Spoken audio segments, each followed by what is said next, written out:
ED. റെയ്ഡുകൾ കലാകാരന്മാരുടെ വാമൂടി കെട്ടുന്നുവെന്ന് വ്യക്തമാക്കുന്നതായിരുന്നു സംവിധായകൻ ബ്ലെസ്സിയുടെ പ്രതികരണം. തമിഴ് ചിത്രം മഹാരാജയുടെ സംവിധായകൻ നിതിലൻ സാമിനാഥനാണ് ആ ചോദ്യം ചോദിച്ചത്. ആടുജീവിതത്തിന് നാഷണൽ അവാർഡ് ലഭിക്കാതെ പോയതിൽ ഒരു വിഷമവുമില്ലേ? താങ്കളുടെ പ്രതികരണം വളരെ ലൈറ്റായിരുന്നല്ലോ. ഇതായിരുന്നു നിതിലൻ ചോദിച്ചത്.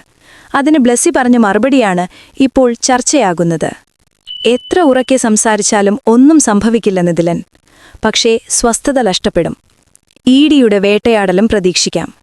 നമ്മൾക്ക് പ്രതികരിക്കാൻ കഴിയാത്തത് ധൈര്യമില്ലാത്തതുകൊണ്ടല്ല, ധൈര്യത്തെ മൂടുന്ന ഭയം കാരണമാണ്. ഭരണകൂടത്തോടുള്ള ഭയം, നിലനിൽപ്പിനോടുള്ള ഭയം. ആ ഭയമാണ് പലപ്പോഴും നമ്മുടെ വാക്കുകളെ തടയുന്നത്. ഇതായിരുന്നു ബ്ലെസ്സിയുടെ മറുപടി.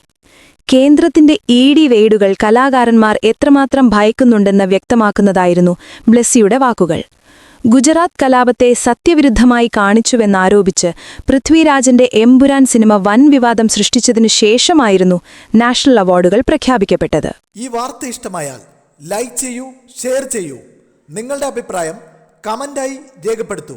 സബ്സ്ക്രൈബ് ചെയ്യൂ ബബിൾക്കം മീഡിയ.